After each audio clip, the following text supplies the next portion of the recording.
Origine et la victoire en Jésus-Christ. Je me disais que la Pentecôte tombe le 4 alors que c'est le 28. Donc, nous avions essayé de rectifier les choses depuis lundi quand j'ai appris que la Pentecôte tombe ce dimanche. Donc, on a décrété ces 3 journées dans la prière. Donc, aujourd'hui, demain, jeudi et vendredi, samedi, nous allons prendre la pause. Et samedi, pour ceux qui ont le temps, ils peuvent aller au centenaire. Nous avons la réunion avec toutes les églises des assemblées de Dieu à la mesure du possible. Je crois que c'est de 8h jusqu'à 14h. Et les dimanches, chaque église locale fête la Pentecôte dans son église. C'est comme ça que nous nous sommes organisés dans les assemblées de Dieu. Les samedis, on se retrouve ensemble pour ceux qui le peuvent, au centenaire protestant là-bas. Et le dimanche, chacun se retrouve dans son église et nous aurons notre programme de 8h à 11h. Donc, ce soir, demain et vendredi, je vais prendre 40-50 minutes pour donner quelques éléments concernant la Pentecôte. Vous savez que nous sommes des églises pentecôtistes où nous croyons au baptême dans le Saint-Esprit, nous croyons à l'effusion du Saint-Esprit. Et la Pentecôte marque le début de l'Église. L'Église primitive dont nous tirons l'origine vient de la Pentecôte. Ces jours-là où les 120 qui étaient dans la chambre haute ont été baptisés du Saint-Esprit, un grand témoignage a commencé. Ils sont allés envahir des villes, des milliers d'âmes se convertissent parce que ces derniers disciples de Jésus étaient remplis du Saint-Esprit. Ils ont prêché la parole, ils ont gagné des âmes. Alors, chaque année, nous voulons nous souvenir de l'action du Saint-Esprit qui marque le début de l'Église. Et pour cela, nous allons prendre Actes des Apôtres, les livres qui parlent mieux de la Pentecôte. Actes chapitre 1er.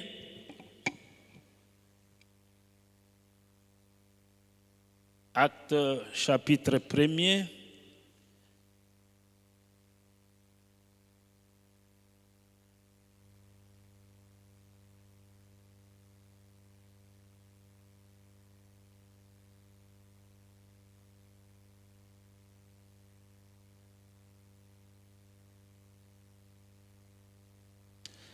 Actes chapitre 1er, nous allons lire Actes chapitre 1er, du premier verset jusqu'au verset 11e.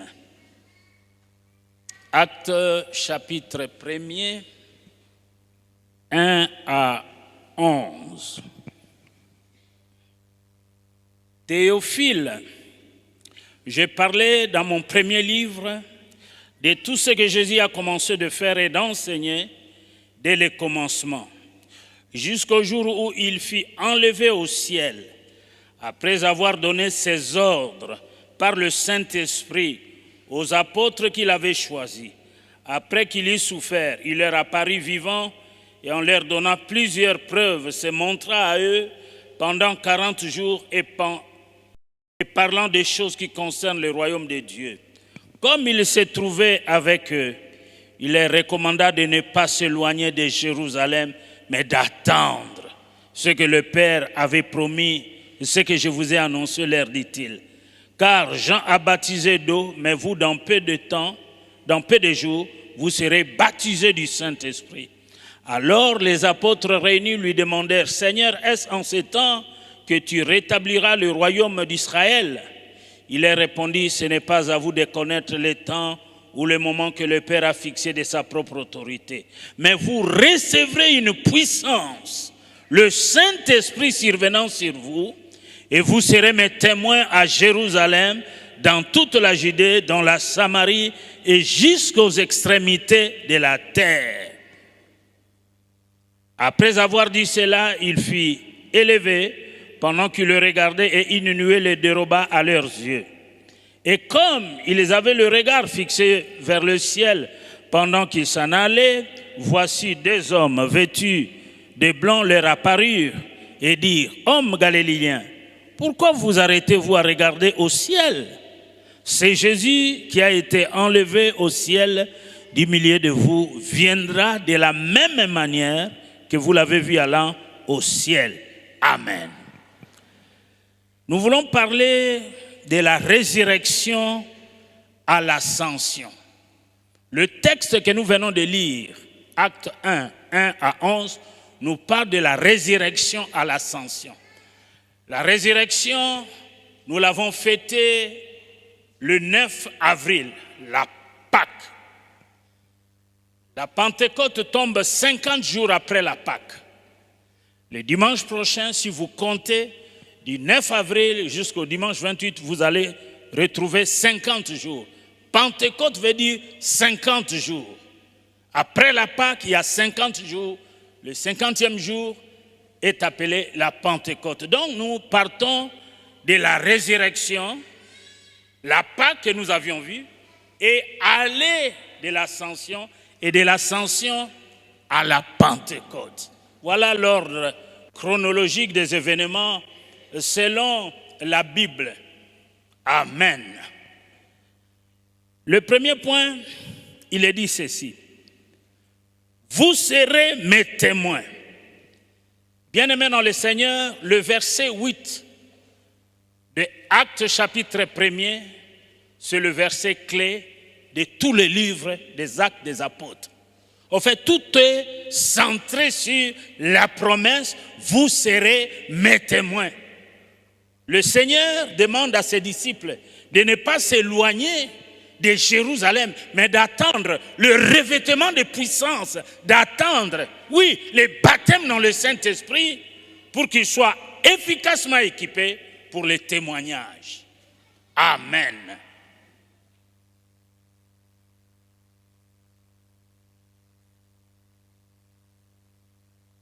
Excusez-moi, je vais essuyer mes verres.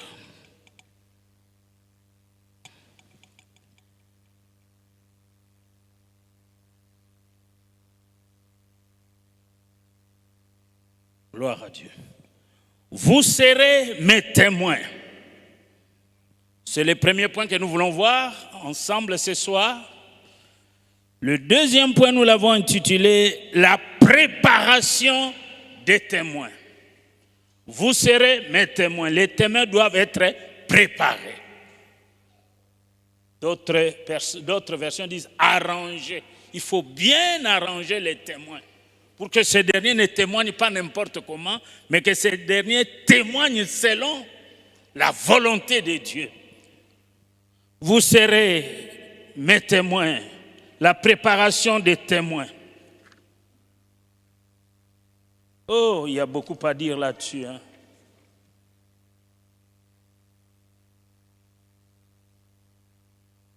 Bien-aimé, dans son évangile, Luc avait parlé de ce que Jésus avait commencé de faire et d'enseigner. De commencer de faire et d'enseigner. Eh bien, l'usage du verbe commencer sous-entend qu'il y aurait une suite. Il a commencé, il faut qu'il y ait la suite. L'achèvement de ce qu'il a commencé. L'usage du verbe commencer sous-entend qu'il y aurait une suite. Et cette continuation, cette suite, cette continuation se fit au travers de ses disciples. Par eux, les disciples, Jésus continua d'agir et d'enseigner, non de nouvelles doctrines, mais à de nouvelles personnes. Donc je dis, par eux, Jésus continua d'agir et d'enseigner, non de nouvelles doctrines, mais de nouvelles personnes. Les Actes des Apôtres, ces livres, présentent la continuation des œuvres de Jésus au travers de ses disciples. Les Actes des Apôtres présentent la continuation des œuvres de Jésus au travers de ses disciples. Nous sommes ses disciples. Nous sommes en train de continuer l'œuvre que Jésus avait commencée. Nous entrons donc à notre tour dans ce programme qui se poursuit encore actuellement. Moi, j'ai été enrôlé comme disciple. Moi aussi, j'ai enrôlé des disciples. Vous aussi, vous allez enrôler des disciples. Ainsi de suite. Nous avons nos pères. Je suis votre père. Vous aurez... Donc, ainsi de suite. Par ailleurs, Jésus avait promis qu'il continuerait de dispenser son enseignement par l'intermédiaire de certains. Nous autres, nous avons eu la grâce de Dieu d'être choisis pour dispenser les enseignements du Seigneur.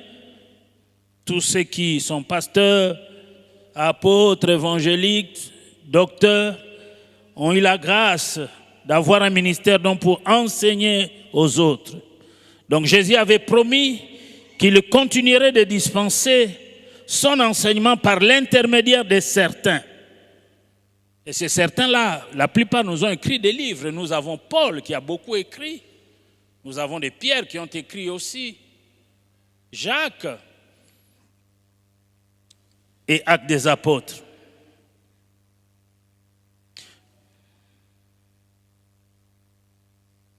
Il s'était engagé, le Seigneur, à ce qu'il soit inspiré et qualifié par le Saint-Esprit pour cette tâche.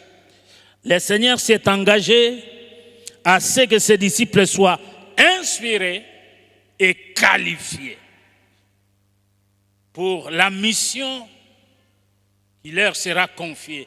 Il faut l'inspiration, il faut la qualification pour la mission à accomplir. Il faut l'équipement nécessaire pour la mission à accomplir.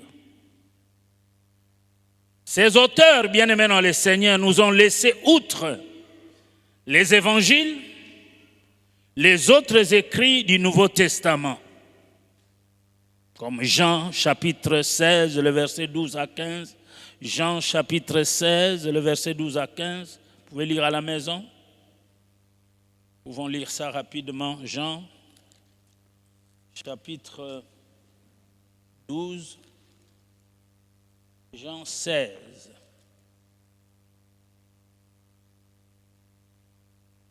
Jean, chapitre 16e, verset 12 à 15. J'ai encore beaucoup de choses à vous dire, mais vous ne pouvez pas les porter maintenant. Quand le consolateur sera venu, l'Esprit de vérité, il vous conduira dans toute la vérité, car il ne parlera pas de lui-même, mais il dira tout ce qu'il aura entendu et il vous l'annoncera les choses à venir. Il me glorifiera parce qu'il prendra de ce qui est à moi et vous l'annoncera. Tout ce que le Père a est à moi. C'est pourquoi j'ai dit qu'il prend de ce qui est à moi et il vous l'annoncera. Encore un peu de temps et vous ne me verrez plus. Et puis encore un peu de temps et vous me verrez parce que je vais au Père. Là, nous venons d'introduire par ce point, vous serez mes témoins. Les témoins doivent être inspirés, doivent être qualifiés. Amen. Regardons rapidement la préparation du témoin. Bien-aimés dans le Seigneur, nous devons appliquer à notre vie spirituelle les vérités qui se dégagent ci-dessous. Le mot grec qui désigne un témoin est à l'origine du mot français qui signifie martyr. Témoin veut dire martyr. L'Église a connu quelques martyrs. Étienne fut aussi martyr. Il a témoigné, il est mort en martyr.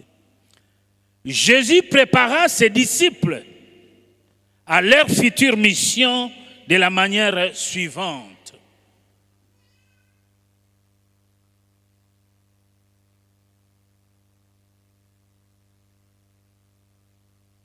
Il leur apparut vivant. Le verset 3 de notre texte de base, Actes. Le verset 3, après qu'il eut souffert, il leur apparut vivant. Et en leur donnant plusieurs preuves, se montra à eux pendant 40 jours, et parlant des choses qui concernent le royaume de Dieu. Donc, la préparation des témoins a déjà commencé. Jésus se présente à eux vivant, pour les rassurer que je suis avec vous tous les jours jusqu'à la fin du monde. Il devait avoir de l'assurance pour ne pas avoir de doutes ou avoir la peur pour pouvoir témoigner. Il leur apparut vivant. Nous avons besoin, bien-aimés dans le Seigneur, d'avoir une relation vivante avec le Sauveur réellement vivant dans notre existence. Jésus n'est pas mort. Nous devons avoir une relation vivante avec ce Sauveur merveilleux qui est réellement vivant dans notre existence. Sa résurrection, bien-aimé dans le Seigneur, et sa vie sont une réalité pour nous. Sa résurrection et sa vie sont une réalité pour nous. Jésus est mort, il est ressuscité, il est monté au ciel et il viendra prendre son église et il vit éternellement. Sa résurrection est pour nous les saluts. Sa résurrection et sa vie est pour nous une réalité. Le contenu, bien-aimé, du témoignage, c'est une personne et cette personne est vivante. Et si le Seigneur est vivant, donc il est agissant. Le Seigneur est vivant et il agit comme il a dit, mon Père agit, moi aussi j'agis. Il est vivant, donc il est agissant. Quand nous crions à lui, quand nous prions, quand nous implorons sa grâce, quand nous faisons monter à lui des prières, Dieu agit. Dieu se révèle à nous. Dieu nous exauce. La Bible dit quand un malheureux crie entend, quand un malheureux crie Dieu entend, il le sauve de toutes ses détresses. La Bible dit, oui, faites-moi connaître à Dieu tous vos besoins par des prières, des supplications et des actions de grâce. Et la paix de Dieu, qui surpasse toute intelligence, toute connaissance, gardera nos cœurs et nos pensées en Jésus-Christ. Il ne s'agit pas, bien-aimé dans le Seigneur, de parler de quelqu'un qui fut, mais de celui qui est, qui était et qui vient. Nous parlons de celui qui a été, qui est et qui vient. Selon Apocalypse chapitre 1er, le verset 8e. Apocalypse 1er, le verset.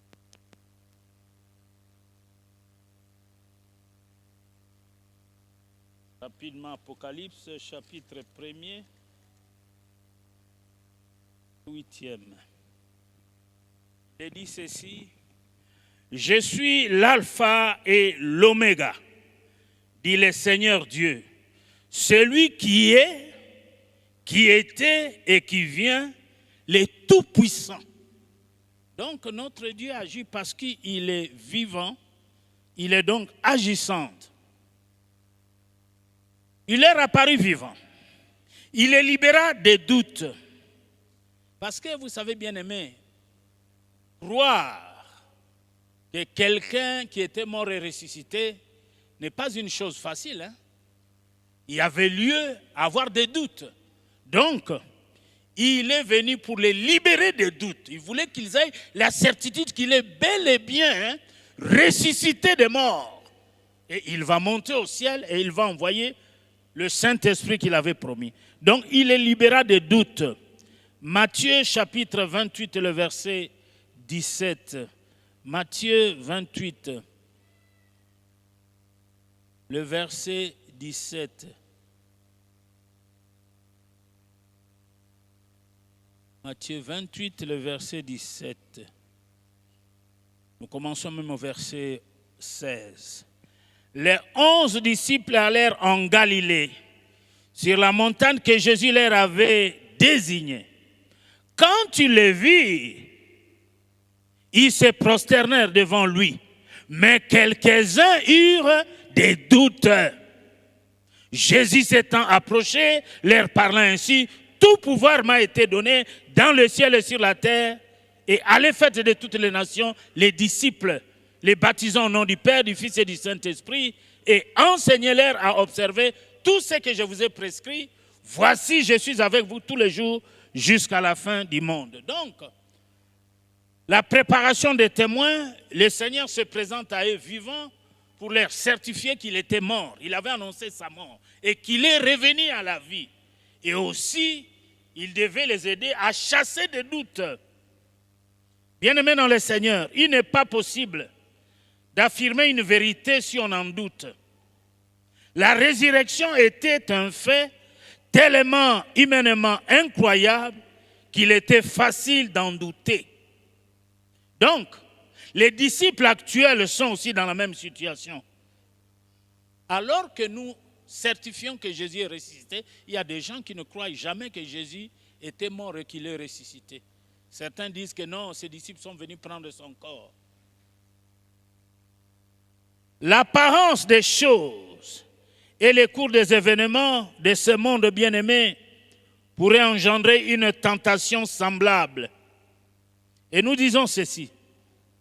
Cependant, notre rencontre personnelle avec Jésus et le fait qu'il nous soit aussi apparu vivant au travers de l'action de son esprit sont là le remède au doute.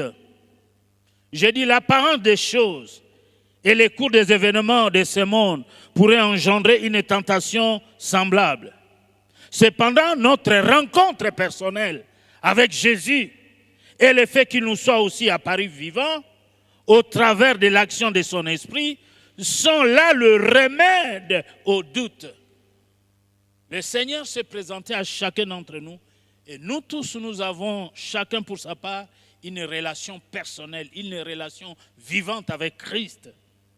Et quand Christ nous parle, nous savons que c'est Dieu qui nous parle. Il a dit lui-même, « Mes brebis connaissent ma voix et mes brebis entendent ma voix. » Bien-aimés, dans ce domaine-là de doute, aucun raisonnement, aucune démonstration intellectuelle soit-elle ou théologique ne peuvent nous aider dans ce domaine-là. Seule la manifestation de celui qui est ressuscité est capable de libérer des doutes. J'ai dit, aucun raisonnement, aucune démonstration intellectuelle soit-elle ou théologique ne peuvent nous aider dans ce domaine-là. Seule la manifestation de celui qui est ressuscité est capable de libérer des doutes.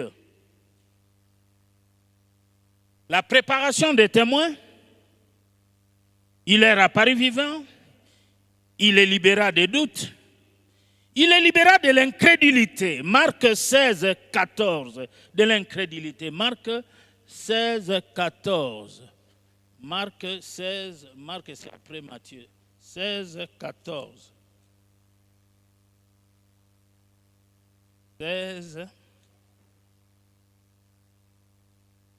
Marc 16, verset 14. Enfin, il apparut aux 11 pendant qu'ils étaient à table et il leur reprocha leur incrédulité et la dureté de leur cœur parce qu'ils n'avaient pas cru ce qu'ils avaient vu ressusciter. L'incrédulité, la dureté de leur cœur. Ils ont refusé de croire ce qu'ils ont vu. Bien-aimés, elle fut engendrée par les doutes et le suivi. Donc l'incrédulité fut engendrée par les doutes et le suivi. Elle consista dans le refus de croire, malgré les preuves et les témoignages. Ils ont refusé, ils ont été incrédules. Eh bien, à ce degré, bien-aimé, c'est un péché lorsque on refuse de croire. Malgré les preuves et les témoignages, c'est un péché. Voilà pourquoi le Seigneur bien-aimé leur reprocha leur incrédulité. Et là, nous pouvons dire que la victoire sur l'incrédulité ne vient pas d'une accumulation de preuves supplémentaires, non. Nous en avons suffisamment. Les marques dans ses mains qui ont été percées, trouées, les pieds et les côtés du Seigneur prouvent l'amour de Dieu, selon Jean 20, 27 et Romains 5, 8.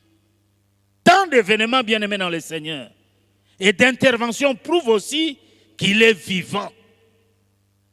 Les problèmes se situent dans le domaine de la foi. Au fait, bien-aimés dans le Seigneur, la foi est donc un choix à faire. Comme vous et moi, nous avons choisi de croire, la foi est donc un choix à faire. Si quelqu'un refuse de croire, même si vous lui montrez des preuves, des démonstrations que c'est vraiment la volonté de Dieu, il refusera de le croire. Notez bien, la foi est donc un choix à faire. Choisis de croire en Dieu. Mets ta foi sur la parole de Dieu. Et ne sois pas incrédule. Bien-aimé, celui qui ne veut pas croire aura toujours la possibilité de le faire. Car la source de l'incrédulité ne consiste pas dans l'absence d'éléments dignes d'être cru, mais dans la dureté du cœur humain, un cœur dur. Et ne plus être incrédule, donc, relève de l'obéissance de la foi. Et c'est la réponse à l'ordre de Jésus. Ne sois pas incrédule, mais crois seulement. Amen. J'aimerais te dire ce soir de la part de Dieu, ne sois pas incrédule, crois seulement que Jésus est mort, il est ressuscité, il est monté au ciel. Et de là où il était, il a envoyé le baptême dans le Saint-Esprit que nous allons célébrer en mémoire de lui. La promesse du Père. N'allez pas commencer la mission. Restez humble. Soyez là à Jérusalem. Attendez de recevoir la promesse qu'il vous a promise. Le Saint-Esprit, survenant sur vous, vous serez mes témoins. À Jérusalem, en Judée, en Galilée, jusqu'aux extrémités de la terre. Les disciples avaient besoin de ce revêtement de puissance. Alléluia. Alléluia. Alléluia. Nous pouvons continuer encore. La préparation des témoins, donc, l'apparition du Seigneur vivant, il est libéré des doutes, de l'incrédulité, mais aussi de la tristesse. De la tristesse. Luc chapitre 24, le verset 17. Luc, c'est après Marc. Luc 24. Luc 24, le verset 17. Il parlait de la résurrection. 24, 17. Ok.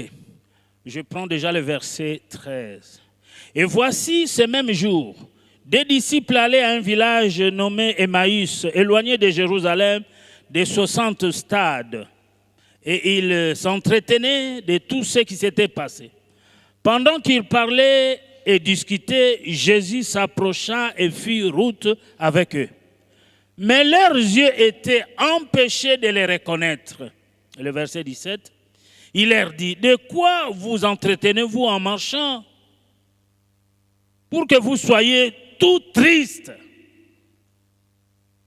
L'un d'eux, nommé Cléopas, lui répondit, es-tu le seul qui séjournant à Jérusalem ne sache pas ce qui est arrivé ces jours-ci? Quoi?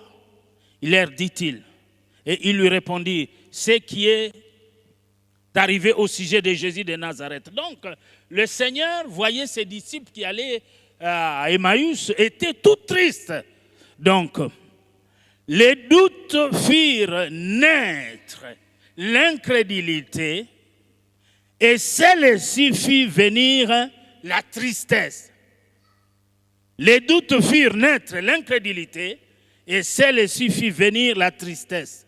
Bien-aimés dans le Seigneur, il ne pouvait pas en être autrement.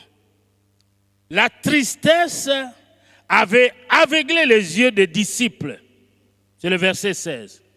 Ils suivaient une idée fixe et interprétaient tout par elle. Donc Jésus est mort, il est mort. Ils avaient des idées préconçues, tout était fixé là-dessus. Jésus était mort et ils n'avaient pas cru le rapport certifiant qu'il était ressuscité. Et nous pouvons dire ceci, c'est que nous encourons le même danger. C'est une loi spirituelle et psychologique. Toute idée préconçue sur un fait ou sur une personne nous fera tout interpréter d'une manière erronée. Aujourd'hui, il y a une seule personne qui a fait insulter toute sa tribu. Mukongo moko afingisa bakongo nyonso. Muluba moko afingisa baluba nyonso. Mongo moko afingisa bamongo. Ah, bino bozakabo. Donc, on a généralisé maintenant. Donc, si tu es devant un Mukongo, tu es devant un Muluba, tu es devant un Mongo, tu es devant un tel, on a des idées préconçues là-dessus. Croyez-vous que tous les Bakongos agissent de la même manière? De la mauvaise manière? Croyez-vous que tous les Balouba agissent de la mauvaise manière? Ou tous les Mongos agissent de la mauvaise manière? Non. Si tu as eu à être déçu par un Muluba ou un Mukongo ou un Mongo, ce n'est pas tous les Mongos, tous les Balouba ou tous les Bakongo. Est-ce que vous aviez compris ce que je suis en train de dire? Il ne faut pas avoir des idées préconçues. Ah, Bango, ce sont là des idées préconçues qui peuvent vous mettre en erreur.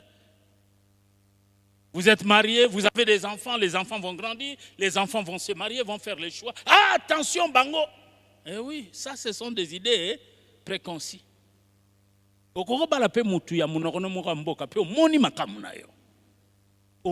Misère. Si ce dernier n'a pas rencontré l'homme de Galilée, il peut être de ta tribu, le même village que toi. Mais tu vas t'étonner la manière dont il va te malmener, maltraiter. Donc ici, puisqu'ils avaient cru que Jésus était mort, ils n'avaient même pas cru le rapport certifiant que Jésus était ressuscité. Ils ont entendu, la nouvelle était répandue partout. Ils ont refusé parce qu'ils avaient des idées préconçues. Akufi et Silikaka. Donc nous devons faire attention. Voilà. Certaines tristesses peuvent être légitimes, bien-aimés. Nous sommes tristes lorsque nous perdons un être cher. C'est légitime, c'est normal, nous pleurons. Au-delà de nos pleurs, comme je l'ai dit, nous restons bibliques, nous restons enfants de Dieu. Nous alignons nos sentiments à la volonté de Dieu. Et nous disons à Dieu, Job a dit, tu as donné, tu as repris, que ton nom soit glorifié. C'est cela pour nous une preuve de maturité et que nous faisons confiance à Dieu. Ce n'est pas fini, nous sommes toujours sur la préparation des témoins. Vous serez mes témoins. Préparation des témoins. Jean 20, 19. Le Seigneur les libéra de la tristesse. Le Seigneur les libéra de l'incrédulité, des doutes. Il leur apparut vivant. Mais le Seigneur les libéra de la crainte. De la crainte. Jean chapitre 20, le verset 19. Jean chapitre 20, le verset 19. Jean chapitre 20, le verset 19.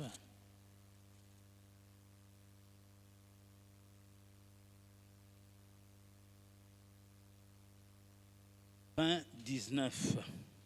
Les sépulcres vides. 20, 19.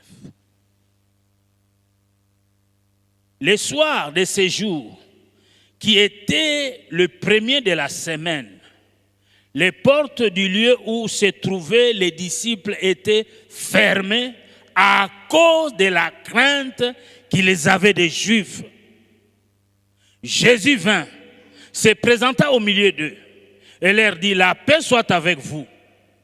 Et quand il lui dit cela, il leur montra ses mains et son côté. Les disciples firent dans la joie en voyant le Seigneur. Donc, ils étaient enfermés à cause de la crainte qu'ils avaient des Juifs. La crainte des Juifs avait amené les disciples à s'enfermer.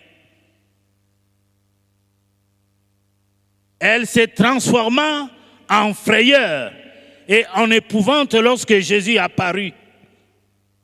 Eh bien, pour le rassurer, il condescendit à se présenter à eux. Sa parole créatrice leur donna la paix au moment où sa bouche la prononça. Ainsi libérés par le Seigneur, les futurs témoins furent placés sur la voie de l'assurance. Les futurs témoins devaient se placer sur la voie de l'assurance, avoir de l'assurance lorsqu'ils témoignent, de ne pas avoir crainte, de ne pas avoir de la tristesse, de la peur et de l'incrédulité. Sa parole créatrice leur donna la paix au moment où sa bouche la prononça. Ainsi, libérés par le Seigneur, les futurs témoins furent placés sur la voie de l'assurance. C'est très important. Bien-aimés, cette expérience nous est également nécessaire. Nous devons avoir de l'assurance. Nous qui parlons de Jésus autour de nous, nous qui témoignons, nous qui évangélisons, nous qui gagnons des âmes, nous devons avoir l'assurance que Jésus est mort, il est ressuscité, il est monté au ciel, il est vivant, il agit. Elle doit être complétée par le point suivant qui constitue avec ce qui vient d'être dit la panoplie du témoin efficace. Ainsi libérés par le Seigneur, les futurs témoins furent placés sur la voie de l'assurance. Cette expérience nous est également nécessaire. Elle doit être complétée par les points suivants qui constituent, avec ce qui vient d'être dit, la panoplie du témoin efficace. Nous n'avons pas besoin de témoins faiblards. Il faut être efficace. Pour être efficace, il faut être revêtu de la puissance de Dieu. Il leur enseignant d'après les Écritures ce qui les concernait. Jésus leur donna des ordres. Actes chapitre 1er, le verset 2, Jésus leur donna des ordres. Bien-aimés, la mission des témoins était précise. Ils ne devaient pas laisser libre cours des fantaisies personnelles. Leur mission était précise.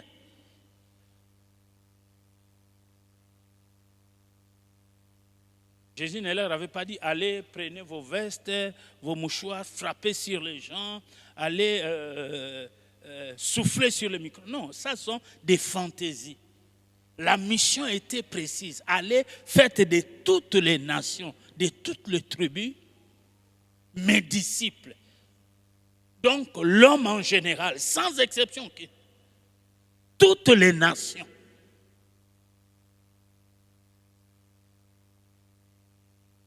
C'est Matthieu 28, le verset 19 à 20.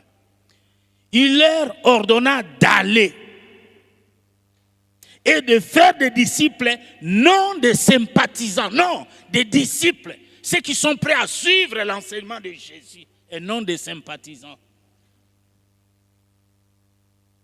Les disciples doivent s'engager, baptisez-les, être enseignés, car ils sont des élèves, enseignez-les à obéir à l'enseignement reçu, c'est-à-dire observer ce que Jésus a prescrit.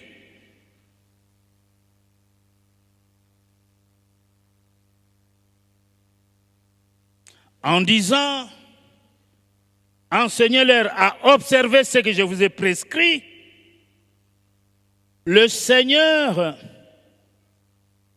les incitait à reproduire avec d'autres ce qu'il avait lui-même fait avec eux. En disant, enseignez-leur à observer ce que je vous ai prescrit, le Seigneur les incitait à reproduire avec d'autres ce qu'il avait fait lui-même avec eux. C'est le principe de base de la multiplication que Paul reprit à son tour. C'est le principe de base de la multiplication que Paul reprit à son tour. Dans 2 Timothée, chapitre 2, le verset 2, Paul dit ceci. « Ce que tu as entendu de moi, en présence de beaucoup de témoins, confie-le à des hommes fidèles, qu'ils soient capables de l'enseigner aussi à d'autres. Ce que tu as entendu de moi, en présence de beaucoup de témoins, confie-le à des hommes fidèles, qui soient capables de l'enseigner aussi à d'autres. » Amen. Ce que moi j'ai entendu de mes pères, je les ai produits autour de vous, auprès de vous. Vous aussi, vous devez faire des disciples. C'est comme ça que l'œuvre va se perpétuer sans pour autant s'arrêter. Allez, faites de toutes les nations les disciples. J'étais disciple dans une église, j'en ai fait aussi des disciples. Et c'est comme ça la suite.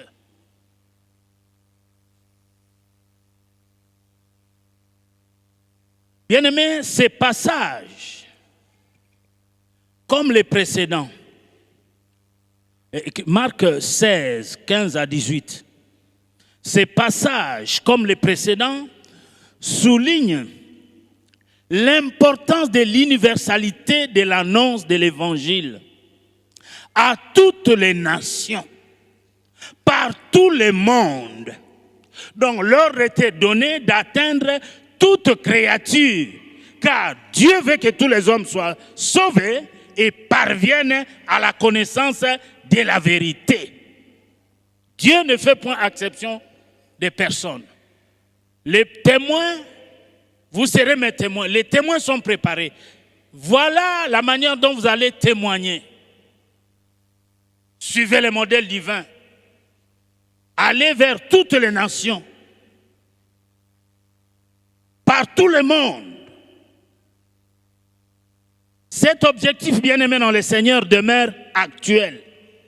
Dieu veut que tous les hommes soient sauvés et parviennent à la connaissance de la vérité. C'est le souhait de Dieu. Donc, lorsque nous allons témoigner, ne sautons pas des parcelles, ne sautons pas d'autres personnes disant « bangote ». Non, non. Tous sont concernés par l'annonce de l'Évangile. Allez, faites de toutes les nations les disciples. Les baptisants au nom du Père, du Fils et de toutes les nations. Donc, ne sélectionnez pas des gens que vous voulez témoigner. Tous sont concernés pour les problèmes du salut. Dieu a tant aimé, pas une partie du monde, pas une nation. Dieu a tant aimé le monde qu'il a donné, Dieu a tant aimé le monde, englobe les nations, qu'il a donné son Fils afin que quiconque croit en lui ne périsse point, mais qu'il ait la vie éternelle. Donc, pour aujourd'hui, nous allons nous arrêter là. Il est 19h15, nous allons avoir 45 minutes. Nous voulons prier, nous allons prendre 2 frères. Donc, nous avions pris aujourd'hui, vous serez mes témoins, la préparation des témoins, et nous verrons la suite demain. Le vendredi et le dimanche, nous allons atterrir, nous parlerons de la Pentecôte. Que Dieu bénisse sa parole. Nous voulons prier. Nous avons 45 minutes devant nous. Nous voulons prier.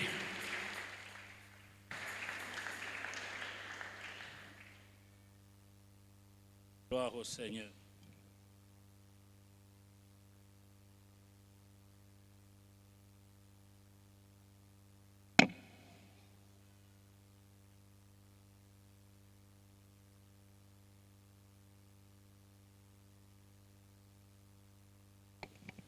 Nous voulons prier avec le pasteur Ndungi, nous voulons l'encourager par nos acclamations. Nous sommes venus en ce lieu pour prier aussi. Nous voulons être remplis et baptisés du Saint-Esprit. Après avoir écouté la parole, nous voulons prier. Alléluia. Est-ce que tu as au téléma? Na présence Nzambe, tozo bete la sous Nzambe maboko. Alléluia. Au téléma. Toyo kili lo banzambe, tozala ya ofanda pendant tout ce temps. Soza olemba mingite. Téléma. To bonde la Nzambe. Alléluia. Je pense qu'ensemble nous avons suivi la parole de Dieu. Le Seigneur a fait de nous des témoins. Si tu es là, comme papa a dit tout à l'heure, si tu as avec toi ou sinon si tu entretiens cette relation vivante avec Dieu, cette relation existentielle avec le Seigneur, tu seras d'accord avec moi, c'est que c'est une grâce, c'est un privilège. Vous allez mwana nzambe zangolu, koyeba nzambe zangolu, vous allez témoin zangolu. Alors ceux qui ensemble te réaliser que zangolu, tokotombola mingongo na biso topambola na nzambe. Merci parce que tu m'as choisi. Merci parce que tu as fait de moi un témoin. Alléluia. Est-ce que quelqu'un a compris comme moi? Et pouvons-nous ensemble lever nos voix et dire merci au Seigneur, bénir Dieu, pambola nzambe. À moins que osa la témointer. Alléluia. Peut-être que osa dubitatif au sujet, il y a identité, non, il y a témoin. Mais ceux qui ont yebi osa témoin, osa na conviction, osa na certitude, osa témoin. La grâce t'a sélectionné, la grâce t'a localisé, la grâce t'a tiré de la boue du péché afin de te laver et faire de toi ce témoin. Ensemble to pambola nzambe. Alléluia. Tozo pambola nzambe ndeko, tozo pambola nzambe. Pambola nzambe. Alléluia. Tozo pambola nzambe. Tozo pambola nzambe, tozo pambola nzambe. Kofanda kimia te. Pambola nzambe, pambola nzambe. Alléluia. Na fond musical tozo pambola nzambe. Tozo pesa nzambe lokumu, mabraso te kalebosa. Alléluia. Nazoyoka mutu moko ko pambola nzambe. Tala esika nzamba zuyo. Alléluia. Soki ngolu elokalizaka yo te, soki pole ya nzambe ekomaka te esika ozalaki, mbelelelo za wapi, mbelelelo za nani. Alléluia. Ensemble élevons nos voix, bénissons le Seigneur. Oh, bénissons ensemble le Seigneur. Pambola nzambe. Merci de m'avoir choisi. Merci de m'avoir trouvé. Merci de m'avoir sauvé. Merci de m'avoir délivré des griffes de Satan. Alléluia. Merci de m'avoir fait passer de l'esclavage à la liberté. Autrefois, nous étions esclaves. Autrefois, nous étions privés du droit de cité, étrangers aux alliances. Nous étions éloignés. Mais un jour, le soleil levant nous a visités d'en haut. Nous qui étions assis dans l'obscurité, dans les ténèbres profondes, il nous a trouvés. Il a touché nos cœurs. Alléluia. Il a ôté les voiles de devant nos yeux. Alléluia. Seigneur, ce soir, nous te bénissons. Nous te bénissons. Nous te bénissons. Nous t'exprimons toute notre reconnaissance pour la grâce que tu nous as faite. Alléluia. Vu nouvelle to pambola nzambe longo kofanda kimiate. Pambola nzambe brala sate kae mama. Pambola nzambe kofanda kimiate ndeko. Pambola nzambe. Pambola nzambe. Pambola nzambe. Pambola nzambe. Zwana yolo kumu. Alléluia. Oui, même avec ces faibles mots-là, commence quand même par là. Ne t'en fais pas, ça va venir. Alléluia. Commence avec ces faibles mots-là, ça va venir. Bralo sakaya mama. Alléluia. Pambola ye. Pambola nzambe. Ma bralo saka. Alléluia. Yomo sungi nanga, yomo kangoli nanga, yomo sikoli nanga, yo ekimelo nanga, libanga nanga ya talo. Alléluia. Oui, la pierre angulaire de prix placée en Sion, quiconque te prend pour appui n'a point hâte de fuir. C'est toi, Jésus, le commencement et la fin. Le commencement et la fin. Tu es l'alpha et l'oméga. Tu es l'alpha et l'oméga.